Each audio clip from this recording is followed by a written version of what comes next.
Today I will discuss about contingency coefficient, and it has been explained by manually as well as by Python.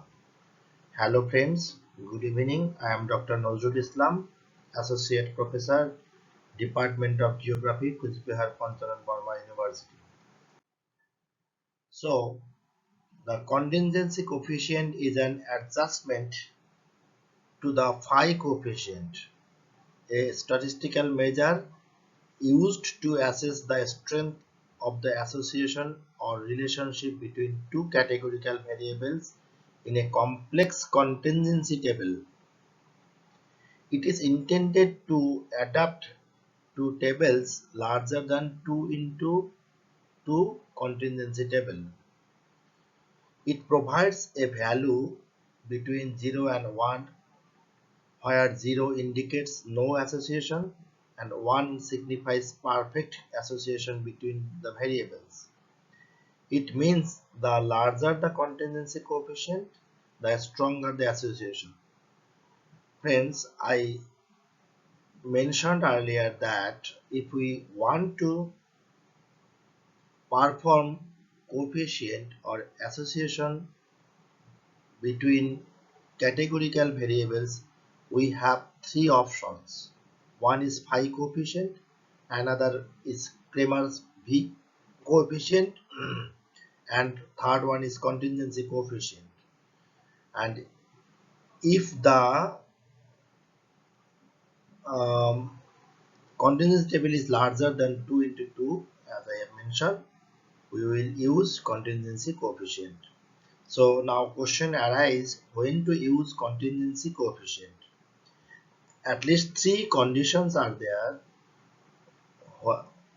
when we use contingency coefficient. When dealing with categorical data, your variables consist of categories or groups rather than continuous numerical values. When you need to assess the association or dependency to categorical variables. Number three, when you are working with contingency tables that are larger than 2 by 2. So like phi coefficient and Kema's V association, it has also a formula, and it is the computed as the square root of chi square divided by the chi square plus n, that is under root over. So root over chi square plus n, this is the contingency coefficient. So for this reason we have taken example as the following table. We have two groups, one is income level, another is education level. Again, income level has three categories, one is low, medium and high, and education level has four categories, that is high school, bachelor's school, master's level and PhD.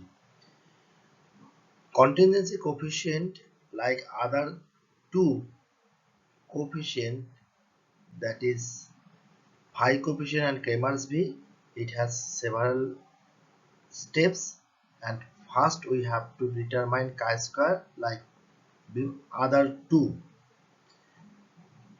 Before applying chi-square, we have to take null hypothesis and alternative hypothesis. In this case, there is null hypothesis is there is no significant association between two categorical variables, and alternative hypothesis, that is H1, is the categorical variable have significant association.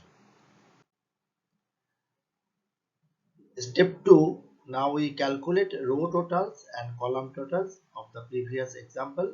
This is R1, R2, R3 and R4, and column total is C1, C2 and C3. Then step 3, we have to calculate grand total of R1, R2, R3 etc. as we get 100 is the total number of observation, that is sample size. Step 4, we have to calculate expected frequency for each cell Eij. I means row and j means column, using the following formula, that is summation root over summation r multiplied by summation c divided by n, and this is the calculation of expected frequency for each row and column, and it has also been explained in my previous slide. This is the formula we will get the result. Now the expected frequencies are put are in the table where 1 1 1 2 1 3, as I have mentioned in my previous video, that 1 1 means row 1 column 1, 1 2 row 2 row 1 column 2, and this 1 3 means row 1 column 3. Like this we will get the expected frequencies.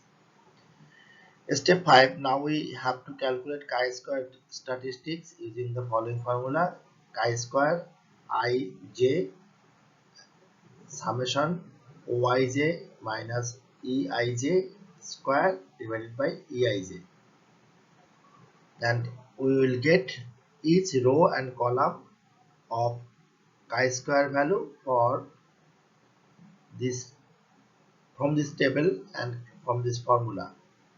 And after adding the all the chi-square statistic of each row and column, we will get the total as 20.371.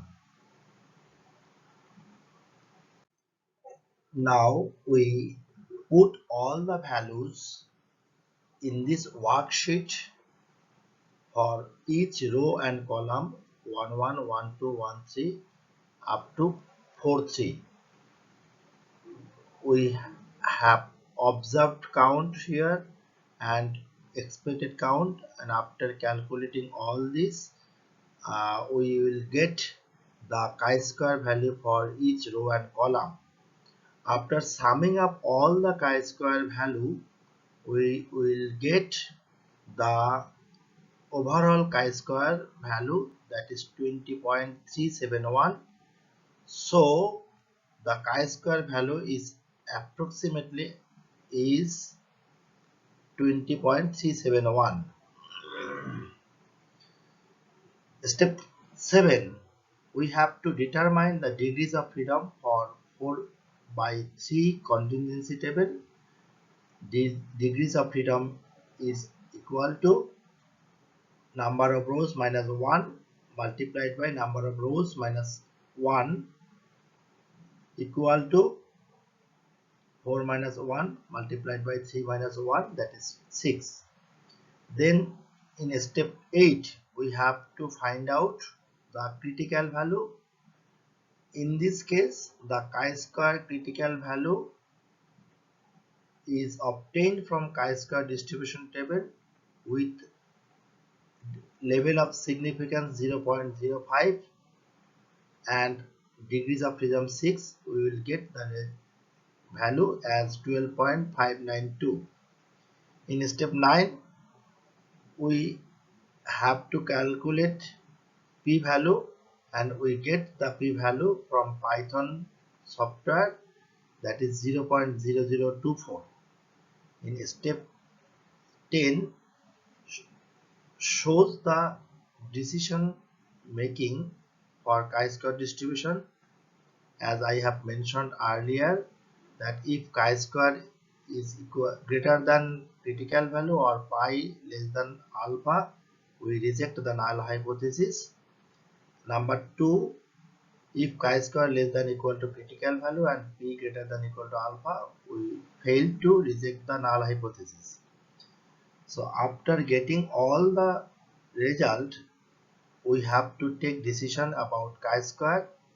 Since our chi-square statistic is 20.371 is greater than chi-square critical value, that is 12.592, and the p-value is less than the significance level alpha, that is 0.0405, we would reject the null hypothesis.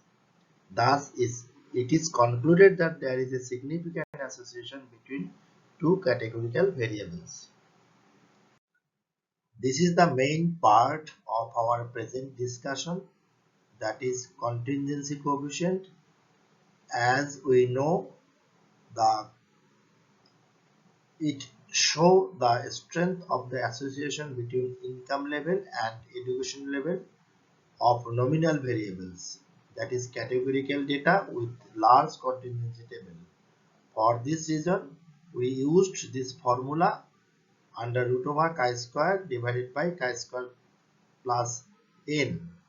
By substituting the value of chi-square and sample size, we get the result 0.41. Thus, we go for final comment.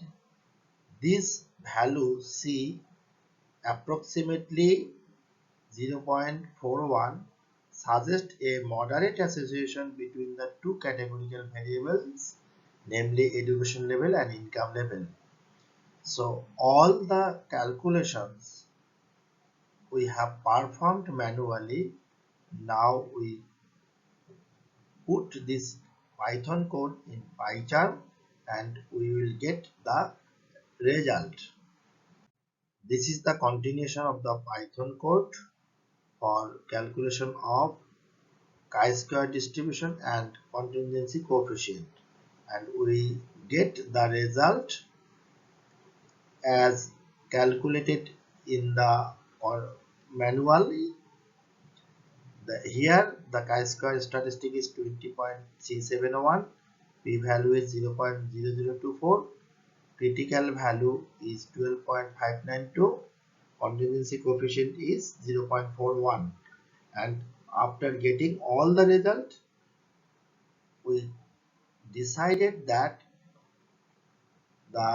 we reject the null hypothesis and there is an association between variables, as well as it also shows a moderate coefficient between education level and income level.